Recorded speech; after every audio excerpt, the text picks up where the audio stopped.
I'm a female stand-up comedian. I'm a walking contradiction. Am I? It is no longer the big mango. It is now simply the mango. I put it up to my ear and I can hear the universe speaking. This is Mother Gaia. If you want to get closer to me, I want you to do a few things. Okay.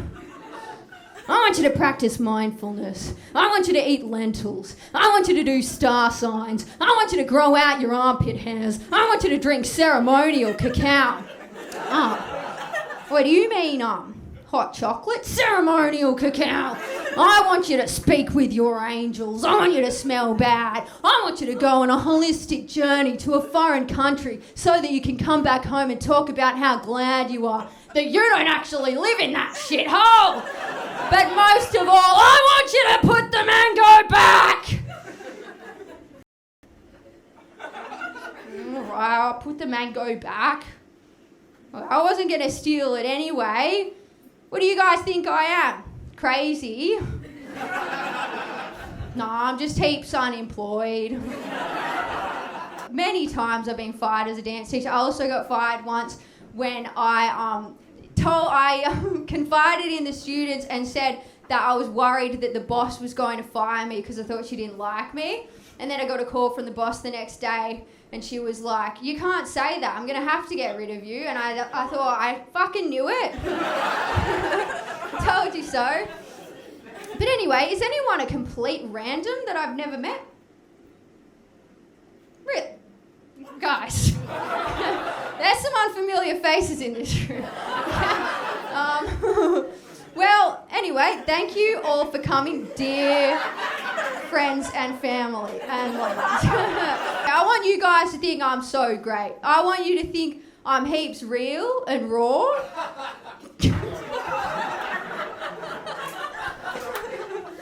Yeah, but not in a vulnerable way, right? Just in a subtle way, you know, in a way that you reflect on after the show, you know, in the car ride home, you'll be like, that Jess, she was real and raw. But not in a vulnerable way, just in a subtle way, you know? Like, don't get me wrong, I want a bit of sympathy, just a little bit. You know, like, did you ever pretend to have a broken arm when you were a kid? You walk around the house with it in a scarf? That's the kind of realm of brokenness I'm talking about, you know? Just a little bit, not like broken family, you know, not like pathetic and sad, just a brokenness that can be fixed. Yeah. And I want you to know that I do know everything, you know? Like if you're into jazz, I want you to know that I get polyrhythms. But if you don't know what those are, neither do I, don't worry about it. You know what I mean? Yeah. Yeah, I want you to think I'm brave, like so brave. I want you to think I'm so brave that when I'm in the CBD and I'm walking towards one of those people with the clipboards, excuse me, ma'am, do you want to save the rainforest? I go, no! You know, excuse me, ma'am, would you like to sponsor a child? Not in a million years!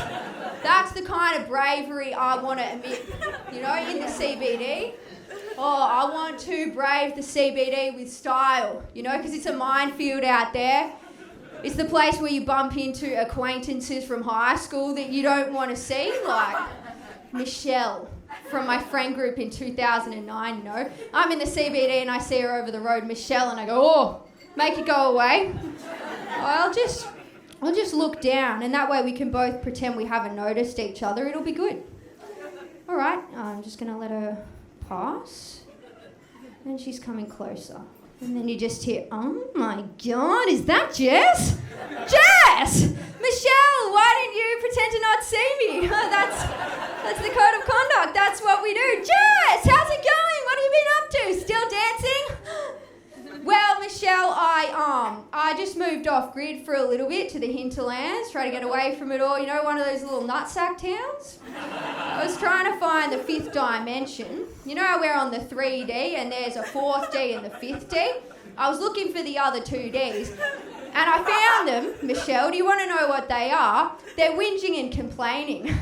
They're not actually Ds because the people off grid, they just complain about escaping the rat race. And it's like, hey man, what if the rat is you? You know, you got a rat's tail and everything. So I've moved back to the city now and I just go to the organic markets instead. Because, that's fun, the organic markets. There's a little old man, he sells his own yogurt. Hello, little lady, do you want to buy some yogurt? I made it myself. And you're like, oh, that looks off. Oh, I don't have cash. And he's like, oh, it's okay, you can take one home. Pay me back next week, I trust you. Oh, thank you for trusting me, but this trust doesn't go both ways. Your eyes go both ways, though. So that's what I've been up to, Michelle. And aren't I amazing? Michelle. Michelle? So it's my birthday! Oh, yeah. I don't know what you're thinking. When is she going to talk about her dance career? Not yet. Not yet. We got other important business to discuss. Like the fact that I haven't vomited in 4 years. It takes me back to this conversation I was having with my uncle when I was only 6 years old, and I said, Uncle, why do we vomit? And he told me, Jessie, anything can make you sick if it's not in moderation, Anything can make you sick if you have too much of it. And I thought, silly uncle, you've clearly never tried Arnott's chicken crimpies. Silly uncle, you've clearly never tried having fake arguments in your head with an ex-boyfriend. But he told me, Jessica, everything in moderation. And now I love that phrase, I can't get enough of it. I've written it all over the walls of my rental. I made a recording of my voice saying it over and over again in a loop so I can listen to it all day. And now I can't get to sleep. It's actually making me sick. You could say it's getting out of hand, Uncle, you told me what did he tell me? This is the first punchline I've forgotten. Everything in moderation. Yeah. Uncle, thank you. Uncle, you told me anything can make me sick in this life, but the only thing making me sick is your stupid phrase. What a place to forget. All right, well, we've broken in the point shoe now. All right, let's not forget anymore, eh? Okay. No, but I'm glad he told me that, because I could have gotten myself in some real trouble. I don't know what I would have done without this phrase. I was planning on drinking a whole bottle of methylated spirits. But instead I just have a cup, I was planning on masturbating 8 times in a row standing up. But then I remember his phrase and I just go with 7. But why are there dolls hanging from the ceiling, you might ask? 13 dolls, 13 dimensions. 13 elite bloodlines, 13 extensions of me. Right? Each doll has a little fragment of me in it, and because I'm not quite integrated yet, they have to come with me wherever I go. They're like my emotional support chihuahua. People bring animals onto the plane. You can bring anything you want onto a plane these days. A lady in America, she brought a horse onto a plane. You believe it, a horse? You might hear that and you might ask the question, why doesn't that lady do some work on her anxiety? And to that, I would say, guys, such a rude question. You can't ask that. And then, your next question might be, well, Jess, was the lady larger than the horse? And again, guys, so rude, okay? It was a tiny horse, yeah? It was a petite horse, and it was a woman carrying a lot of anxiety, okay? A hefty, a girthy amount of plump, rotund, cumbersome anxiety. Okay, but you can't ask questions, I did ask Google, does the horse wee everywhere? And it told me the horse is potty trained, which is nice. But the horse gets anxious on flights, so then maybe it might wee. Which begs the question, if the horse gets anxious on flights, who's looking out for the horse? This horse is going to need its own anxiety horse. And then we can't have that because you'd need infinity horses and they'd have to get smaller and smaller, and that's how you break the matrix 13 dimensions later. Yeah. Well, I don't know how you guys felt about the fat joke.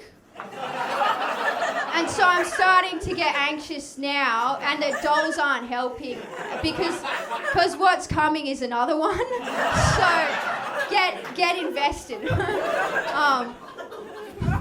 Yeah, but you can't ask questions. If you and you know what? It's actually just the same joke that I'm about to say in different words. So, if you see a tiny horse, and a woman carrying a thick amount of portly anxiety, okay, don't ask her if she's planning to eat the horse for dinner. Yeah? Because that's a secret. And I know. Because when I'm on a plane, I get anxious. I don't know when my next meal's going to come. It's a good idea to bring along a potential snack,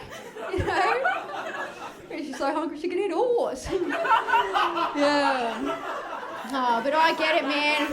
I'm a paranoid person. I'm on edge. I don't know what's going to happen next. Don't get me started on the huntsman spider. You know the one? The huntsman spider, it's a plain white wall, nothing on it. You turn around for 2 seconds, turn back, bang, too late, he's jumped into your mouth. And that's what we all truly fear, man. They crawl in. And people say they're harmless, I can hardly trust my own uncle and his fingers, let alone a rotating insect with 8 long fingers. It's Friday afternoon, I'm going to have a little nap, celebrate the end of another work week, so I'm gently relaxing back into the bed. It's a plain white wall, nothing on it. My eyes, they pan across that plain white wall until all of a sudden there is the huntsman spider right next to your shoulder. Oh! And he's just, hello! I've been waiting for you to notice me. And you're like, where did you come from? That's a pretty private question. You can't ask that. I've been hiding underneath your bed for the past 12 weeks, slowly growing in size. I'm from India. Anyways, I'm harmless. I'm not gonna bite you. You're gonna bite me because I'm jumping into your mouth.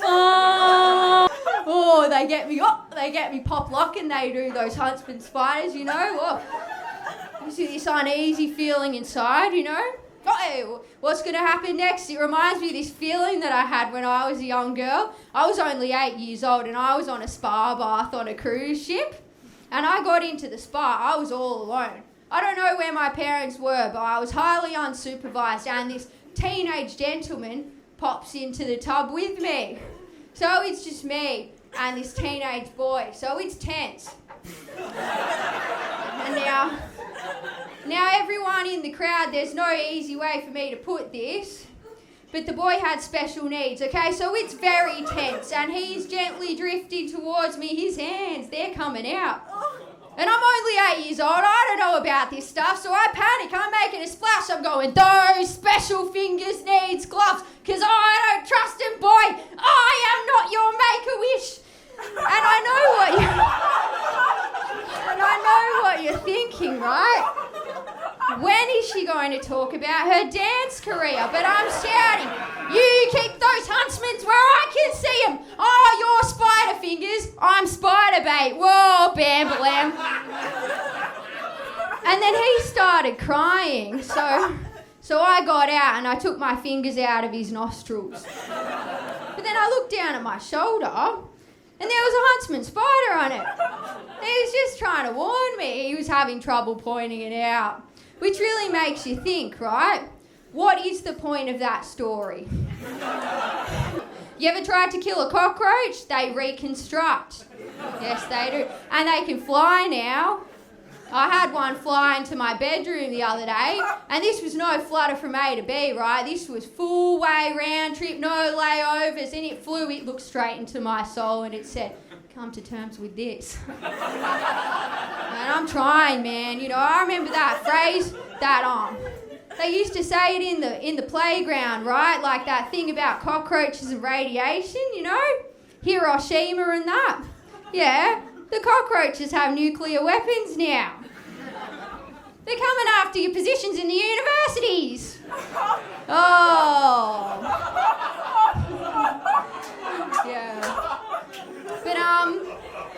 cockroach, they adapt now, you know, they're immune to the bug spray as well, you know, you spray that thing, it dances, you know, heck, you could drop a cockroach in a bucket of Mortine, that thing will swim, you know.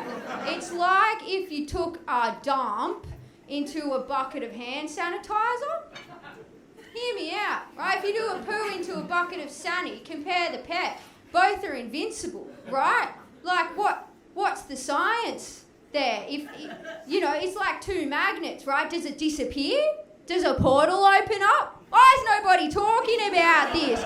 It's reverse engineering, right? Does it turn back into a burger? You know, like the second that turd hits the liquid, bang, Michael Jackson comes back to life for one more song, you know? Make a wish. But what I mean to say is that a cockroach in a bucket of Mortine, it's still a living cockroach, right? And a turd in a bucket of Sani is still a living turd. And a special needs boy in a hot tub is still living in my head. And I pay rent. So this is the part of the show where I read you guys an email that I received from an ex-boyfriend some time ago. And this thing wrote itself, okay? So I haven't added anything, okay? The only thing is I've taken out any incriminating information and names. We were on the way out of this relationship and we started emailing each other. I don't know how to explain that. And so I received this one email called Confessions in the process. That's all you need to know, aside from whenever you hear the word fap, it's in all capital letters. And if you don't know what fapping is, it's like, you know, it's tugging on your skin flute until it splurts, okay? So, without further ado, we have Confessions. My truths. Jess, how I have lied to you so much. I think that I am a compulsive liar sometimes. I've always done it. I think that I have convinced my subconscious into lying on demand. I actually think that. Because sometimes I don't know what is actually truth or false. I think I've actually distorted my moral compass.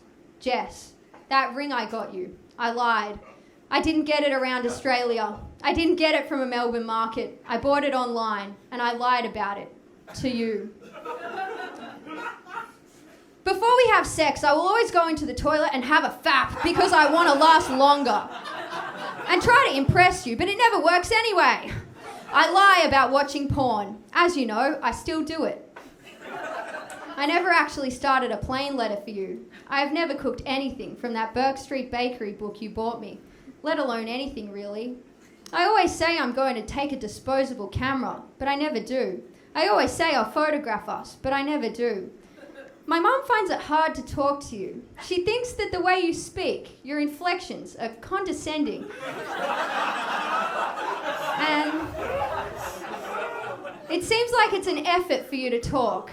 Dad gets annoyed at you when you don't say hello to him. They love you though. I went through a phase where I'd put my finger up my arse and fap. I have a secret fetish for masturbating in public places. I have fapped in so many public places, it's not funny. I have faked 2 orgasms. And that's Confessions, everyone. So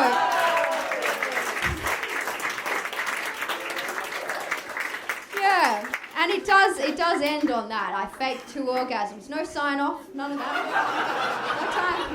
No time for that. Got to put my finger up my arse and fap. Okay. So we've limbered up. We're here. We're in. We're on. We didn't like the fat joke. It's okay. So I'll be thinking about for the rest of the night. But it's okay. It's okay.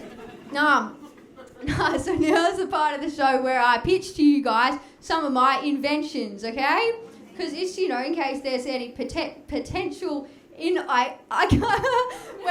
I say this line, I always can't remember how to say investors because I just said inventions, and they're very close, and I'm about to say innovations. So, but you get the gist.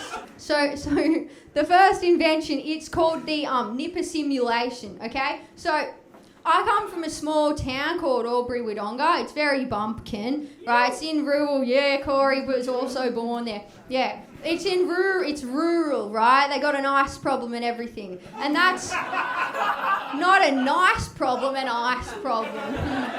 Yeah, and I come from a long line of outback bogans, right? Like all the way up the chain. It's just very, very white. You know, like these days people ask you, like, what's your ancestry? And white people, they'll be like, oh, you know, English, Irish, some of that. My people, if you ask them, I don't know. I think we might have just been born in a cabbage patch. Like, I've been trying to figure it out, and honestly, I think maybe I'm just a little bit inbred.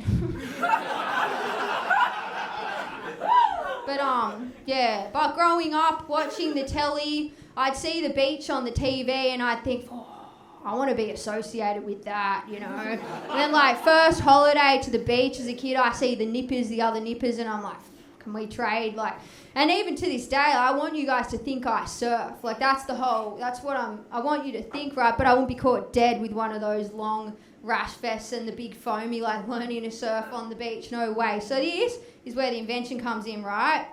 Nipper simulation. They send me to the outback. It's discreet. Multi-million-dollar simulation of a beach. They give me a fake mum and a fake dad. They take me to Nippers. They drive me down every Saturday. I have a tantrum in the car. I don't want to go to Nippers. The water's cold. Because that's what I learned by studying other kids do Nippers. That's the kind of thing that Nipper kids would say, you know. And now I get to say it with my chest because I mean it, you know, because I had the mum and dad. And maybe I did get too attached to outback Nippers and my life became a shell of what it used to be and it crumbled apart and I ended up getting kicked out of simulation Nippers. So that's Nippers simulation. That's my first invention. And the next one is called the Feels Like app. So everybody with an iPhone, you might know that there's a weather app called the Apple Weather app, and it has a feels like segment, right? So it's like, it's 20 degrees outside, feels like 18 because of the wind. I think they should branch out. I think they should make a feels like for everyday living. This would be very helpful for someone like me, you know. Like, say, Christmas with the family's coming up.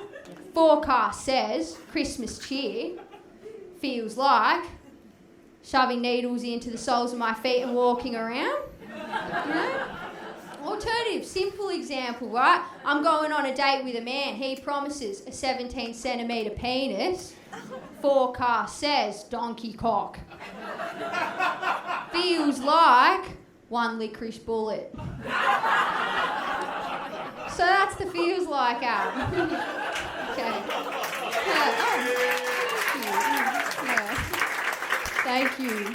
Okay, so next we have the Social Emergency Squad. So this is a hotline that you can call when you're in a social emergency, and one of my guys will pick up, okay? Hello, this is the Social Emergency Squad. Are you in a life or death situation? Yes. Please explain what's going on. We'll send somebody down. Okay, so I'm at a barbecue and I'm with my friends and we were all laughing and talking, but then one guy, and he's a guy that I brought to the party, no one else knows who he is, he started singing seriously and a cappella, and he's pulled out a ukulele. Say no more, it's our most common emergency.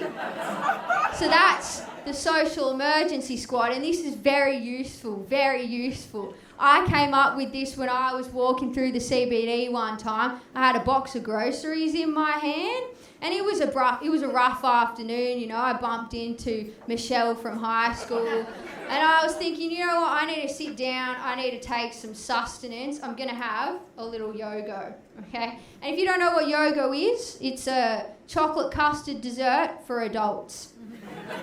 So I've gone to take a seat, and on my way in the process down to taking a yogo, I've gone and I've sat on the yogo in my white pants. Oh no, brown disaster. And not again, now I'm on the move, right? I've got to get out of here, my head is down, and bang, I trip, the box goes flying everywhere. Blueberries roll, a pasta sauce jar has smashed, and it's all eyes on me, okay? And for me, this is system overload, so time to call the squad, all right? Onto the scene, the guys arrive in a Ford Falcon, 2 of them. They dance, right? Give the people something to look at. Meanwhile, the other guy, he's an energy healer. He gives me a little moment. I know you're upset. I know you were excited about the pasta sauce jar. It cost a few dollars extra. I also noticed that there's a jumbo pack of Yogo in your bag, and it's clear that you don't have children. Is everything okay? Can I have one? And so the job is done. I see the squad off. We say goodbye, and I'm feeling fragile, but better. So, I have the courage now to go back in there, and I'm going to buy that pasta sauce jar again. Hey, I'm dodging those yahoos with the clipboards. Do you want to buy a daffodil? No. Do you want to save a child? They're dying from fungal AIDS. I go, fungal AIDS? Boof. Down. Bang. It's happened again. I've dropped the pasta sauce jar again. And I can't believe my luck. I'm thinking I couldn't possibly call the squad one more time. They just left. That in itself would be a social emergency. And so that's when we have the section of the social emergency squad that is reserved for emergencies involving a second round of the squad. And that's just one guy because it's a rare occasion, and if you use up that guy, we can't help you. One more invention. And that is the levitating football. And this is more of like a social experiment, okay? So picture this, okay? You're at the state of origin. One of the fellas, Butts, he kicks the football into the air. It starts to levitate mid-air. Then a UFO hovers down, sucks up the ball, lands on the playing field. My question is, what happens next?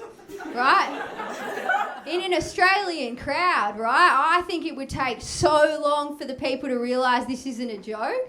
I think about this literally every day. And it reminds me of a time I was on a plane in Greece. It was one of those planes that's like a paper plane brand plane.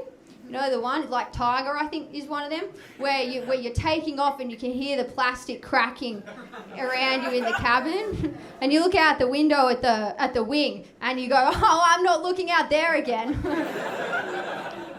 So we're in this plane and we're hitting fun turbulence, the kind where you're connecting with your fellow passengers. Whoa! Whoa! Whoa! Bang! We're in a storm. The plane is like, directions, whatever, let's try backwards. Everyone is split into male and female. All of the women have become Catholic, and I am now an ancient medicine woman. I have a stranger in my lap and a baby, and I'm going, your family would be so proud of you. And then the men over here, they've turned back into cavemen, but because it's a modern day situation, they don't have anything to do. They're just going, can I fix it? I can't fix it. We're crying, there's vomiting, it's mayhem, it's pandemonium, and oh no, the plane is on its way down, and we're about to land safely and securely in a very natural fashion. And so then everyone looks around and we're like, I kind of wish it did crash now. Really let ourselves go there. And then we did cheer. We cheered. It might as well have been the Suncorp Stadium at the State of Origin, we cheered that loud. But the levitating football, so that's the UFO landing, and that's when I wonder if the aliens, they choose to land at the stadium. I don't think that's the best idea. I think what they would do is just choose one guy, just a farmer from Darra. Because they know about this stuff, right? They've done their research on the UFOs, and the cost-benefit analysis of the farmer would be he's the least surprised, but he's also the most difficult to communicate with.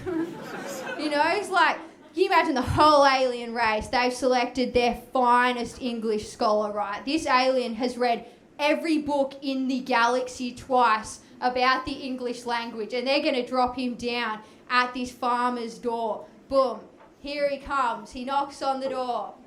Greetings, sir. My name is Zorgalaws. I have practiced for 45 eons before I came here, and I am very excited to be here with you to communicate today. And the farmer's like, Scanner, make your money. We're going to get a head on your head. Going to get you play on the field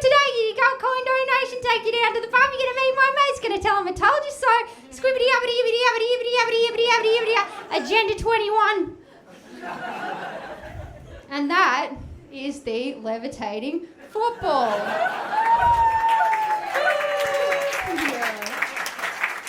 Okay, so that is my 4 inventions, and none of them were Italian yum cha. So, I want to hear that Italian yum cha, please. no, let's talk about my dance career. Growing up, I became obsessed with a particular Australian dance company. I spent a whole year trying to get in. I'm invited to learn their routines and practice with them. They tell me I might be joining them on tour and replacing an injured dancer. But the end of the year rolls around and no sign of that. Instead, I have a meeting with an office member. The actual director of the company is too busy to meet with me. But he has, however, written a message for me on a piece of paper. It says, "You are too weird to be in my dance company. You need to make your weirdness a choice." Well, there you go. Look at me now, cunt. So that's over. I leave the country, justifiably, and attend an audition in Austria, where I am given the number 121. I head to the change room, and in the meantime, unbeknownst to me, my father has followed me all the way to the audition. He wanted to make sure I was safe, which is very sweet, but he is also a 70-year-old man and he's not allowed at the audition room. So I emerged from the change rooms to discover 200 ballet girls sitting on the floor in a circle, and in the centre of the circle, the director of the dance company, standing with my dad. The director says, "Has anybody seen Jessica Goodfellow?" And I say, "Get the fuck out of here, Dad!" The director says, "Don't speak to your father that way." And the audition begins. After 2 exercises at the ballet bar, the director stops the music and says, "Number 121, thank you very much for coming, but we've seen enough from you." And I take my things and carry them across the studio on my own. So that's over. I go to London to attend another audition where I'm given the number 653. I head to the bathroom cubicle and masturbate 8 times in a row, standing up with a backpack on. It's the anxiety. 3 days of auditions later, and I've made it to the top 20. The judging panel pulls me aside. "Thank you so much for coming, but we're actually looking for more diversity in our cast." And I think to myself, hey, you guys knew I wasn't Oriental when you gave me the number 653. I could have saved a lot of orgasms, so that's over. I move back to Australia and I'm on to the biggest job opportunity of my entire life. I'm now a choreographer for the same dance company that told me I was too weird to be in their dance company. Talk about an insecure attachment style. I have a meeting with the actual director. That's right, the actual director. He has time for me now. And he tells me, "I want you to make a choreography in 5 minutes. 2 dancers and 5 minutes. You are young. I do not trust you. Please take 2 dancers and 5 minutes." And I say no. Give me the whole damn company. Give me 20 dancers. Give me 20 minutes and give me my own composer. And he says, "Okay." Now, was that a good idea? No. And did I end up losing that job because I tried to prove myself by squeezing everything into one routine? Kind of like the one you're seeing right now? Yes. Yes, I did. So that's over. And I reject the world of classical dance and insert myself into the world of street dance. It's like Step Up, except when I do hip-hop, my arms look like pencils. I grind it out every day, practicing my moves, and I pray that one day I'll receive an invitation to the world-renowned Red Bull Dance Your Style battle. lo and behold, that day arrives. It's July 2023 and I'm on the world stage. I've made it. And I'm Team Blue. Go Team Blue! I'm about to dance to my opponent to an unknown track. I have 1 minute and the DJ gives me the song Gold Digger by Kanye West. I'll give you one moment to imagine this. 18 years,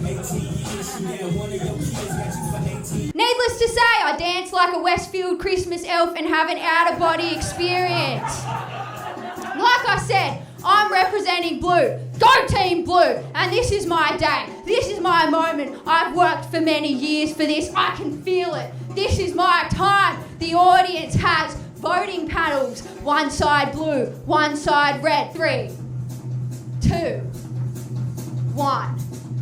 And I look out at a sea of red. So that's over. And it's actually over. And now it's the intermission, so go and get a drink. And have some fun. Yeah.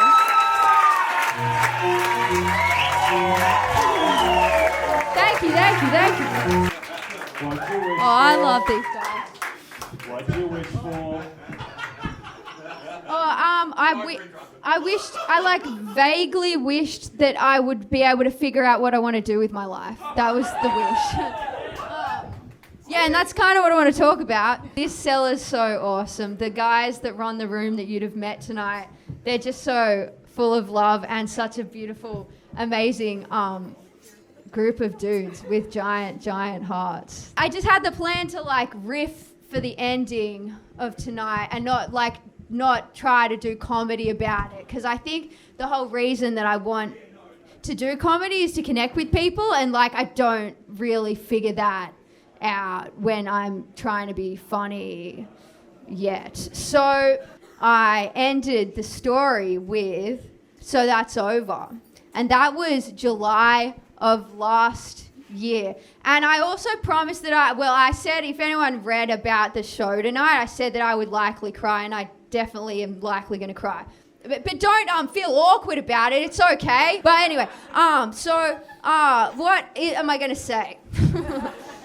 Basically, at the end of the last year, everything that happened in that little final story time performance there with the dance career is entirely true. And it all kind of came crashing down to the end of to last year, where I was at this dance battle called Red Bull Dance Your Style, which is this fucking famous dance battle that it had been 4 years of me working towards this spot, to the invitation and to the moment I got there where I absolutely ate shit. And it was so embarrassing, and I realized I don't think this is it. I'd been hustling my whole life to try and make the dancing thing work.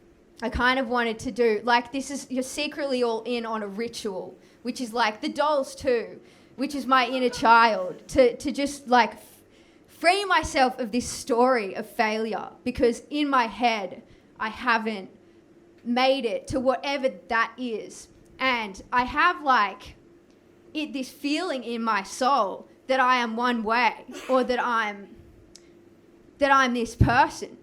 And I express and experience an entirely different fucking life to that. Even now, I'm unemployed and I feel like I should be rich, and I want to have heaps of friends and community, and I can't find them, and I want everyone to think I'm so cool, which is what tonight is all about. It's me putting on another mask to make you guys think that I'm I have a semblance of self-acceptance, which I actually do, because I've tried so hard to make it happen that now it's kind of here. I thought to put on a show for myself at the start of the year, which is totally the kind of thing I would do, because every birthday has just been awful, right? Last year I was on my own, and I was so embarrassed that I didn't tell anyone it was my birthday, and I felt ashamed, but I felt equally enormous and obvious to everyone. And I thought everybody knew that it was my birthday and I had nobody around me. So I was like, counteract that, put on a show, make yourself look like you have so many friends, and protect it. And here we are. Okay, this is the story I wanted to tell. The dance battle came, right? And I looked out at this sea of red. Like, it was crazy. I was in this dance battle where I was like dancing on a blue circle and the opponent was red. And I was so shit that when the votes came up, every single vote was red. Like, it wasn't hard to count. It was like a moment of humility, very humble. And in the back of my mind, I thought to myself, well, this must be worse than bombing on a comedy stage. And that was an interesting thought to have, because I hadn't thought about stand-up once. In case you don't know, I started doing stand-up in January of this year. And so between July and August, I had this crazy revelation about comedy, and it involved these red circles. So I was looking out at this crowd of red, and everyone was holding up this red circle on their paddle. And then for the next few weeks, I just kept seeing red circles everywhere. Like, I was being haunted by these red circles. And I just started seeing this incredible therapist, Maria, who sat me down and she said, Jess, we need to get to the bottom of those wet dreams you've been having about Shrek. And I was like, not today, Maria. And so I've been seeing these red circles everywhere. They're haunting me. Can we get to the bottom of this? And Maria's like a spiritual therapist. It's called transpersonal therapy. And so it's like a Jungian, we study like dreams and symbols and stuff. And so she'll take me into like a deep trance state. I was having pain in my throat that was coming up. And so she was talking to my throat. We were like, she got me to like shrink myself down and go inside of my throat. And she asked me, do you express yourself? And then boots, I saw this massive image of a clown with a big red nose. And then it exploded into color and light and turned into an audience laughing with me warmly. Prior to this moment, I'd been meditating every day and having this experience where I was dancing on a stage for people, and everyone in my mind's eye, everyone in the crowd was booing, like, you suck, stop dancing, you need to get off the stage. And I just would refuse to leave. I was like, it's not done yet. And that was my whole dance career. Well, I never really made it as a dancer, you know, like I did, and I'm good, and I could if I wanted to, but I never went to where other people go because I got tired of it. But that could be an excuse to cover up the fact that I never could have really made, who knows? I decided that dance company life wasn't working for me. And so I kind of cut it off before I made anything real of myself in the professional dance realm. And so then I just kept fighting. The world didn't want it to happen, and it was all like coming to this climax in this meditative state where I was seeing myself like trying to dance for the audience, and they were booing me off. And I'd keep getting stuck there. And I was just doing this every day, meditating, seeing myself with this crowd of booing people. And then one day I realized I could look to the side of the stage, and I walked out of the curtains onto a second stage that was empty, but there was just a microphone sitting there. And so I picked it up, and people started slow, and this is where I always cry, because people started filling the room really slowly, and I was just talking like this, and it was warm and it was comfortable, and I was like, oh, this is where I'm supposed to be, which was, and it was really awesome. In that moment, I was like, holy shit, this was what I was always supposed to do. Like when I was 3 years old, I would pretend to do stand-up for people, and I crushed this dream for so long because I had all these ideas in my head that like, I'm a chick and I don't really know if chicks are funny or much, and like what would people think of me if I was to put myself out there and like tell people that I think I'm funny? It's just such an insane thing to do, and the fear in my body was so primal that it took me from between that realization in August all the way to January to get myself up for the first time on stage. Anyway, the crazy shit thing about this beautiful story I'm telling is that, like, by now, it's been 9 months of me doing comedy. And in that time, I've come to the same fucking conclusion that I did with the dancing. I'm like, I don't think this is it, bro. Like, and so now I don't know where I am and what I am. And, you know, and like when I first like put this show in the calendar, I was like, oh, I'm gonna sit there and tell them the story about the red ball and how now I'm here and this is it and this is what I'm doing. But it's not true. And I'm fucking lost again. And I don't think I like this. I don't know. This is fine. Like, I could do a TED talk or something, but the comedy, it's limiting. It's everything. Whenever I end up in a scene, I don't want to be a part of it anymore. So what am I going to leave this, what's this spiel really about? Italian yum-cha. Italian yum-cha, yeah. Thank you. Yeah. Which is, that's going to be the bit where I get famous. It's going to be the Italian yum-cha franchise. I also do have one more invention that's just not funny, and it's just genius. And it's where you sit and you put your hands out onto a mannequin and you can massage the mannequin, and behind you are a pair of hands that does the same. You program it in.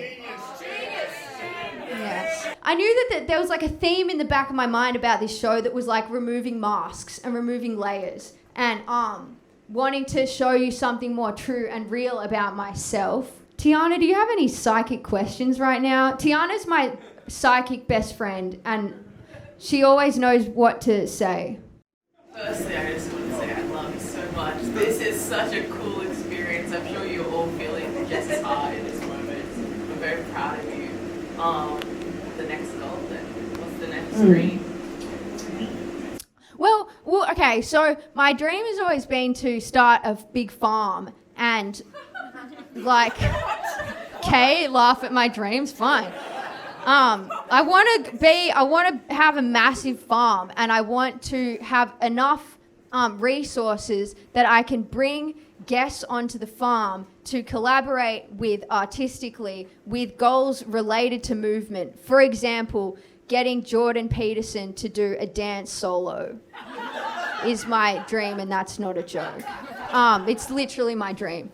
And getting like weird minds and thinkers and artists to come and do the art with me. And so my idea is that it would be like a publicly funded situation, and then we share the creation with an audience. So like there's a residency for a month, and then we do some kind of spectacular show that's like multimedia, multifaceted. And so, like I was saying, I feel like I'm living like some other person's life. Like everything I do in my day-to-day has nothing to do with this dream about the farm. And I've had this idea in my head that like, well, maybe if I can be good enough at comedy, then I can make the money to start the farm.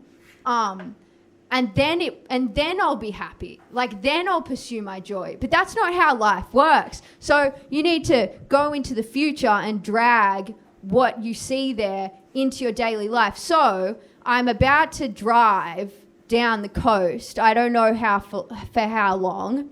And I'm just going to see where I end up and try. And I'm just starting to consider whether maybe like the farm thing is meant to start in a really like annoyingly humble way, like me just having this like shit plot of land with like a tiny house on it, and then like slowly figuring it out.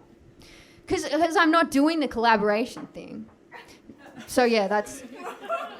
But I spelled... Yeah, exactly. That was a spell. So that's that. Does anyone have questions? Anyone got questions for me that will like help me to tie this into something meaningful? Time travel. Okay, well, I can tell you that I have this picture.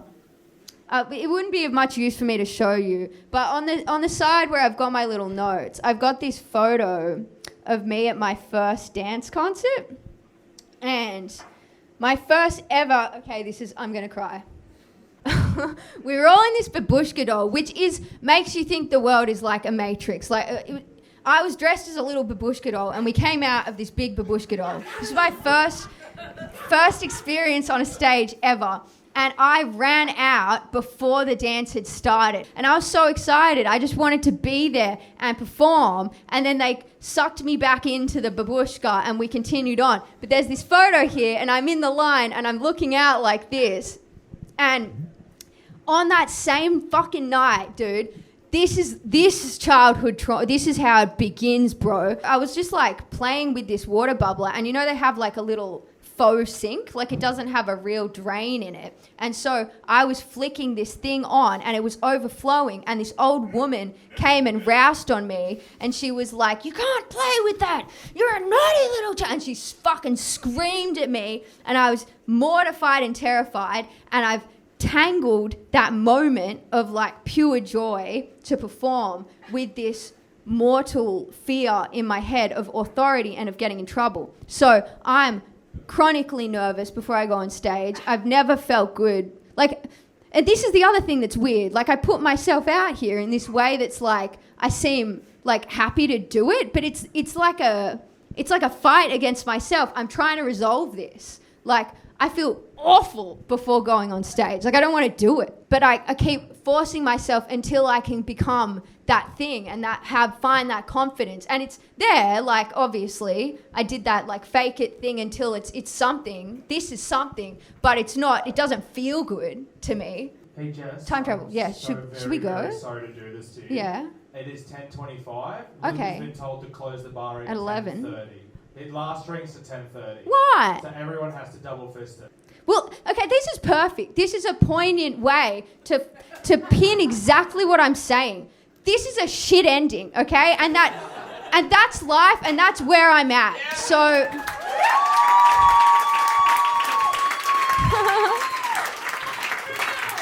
and thank you so much for being here. I think that's good.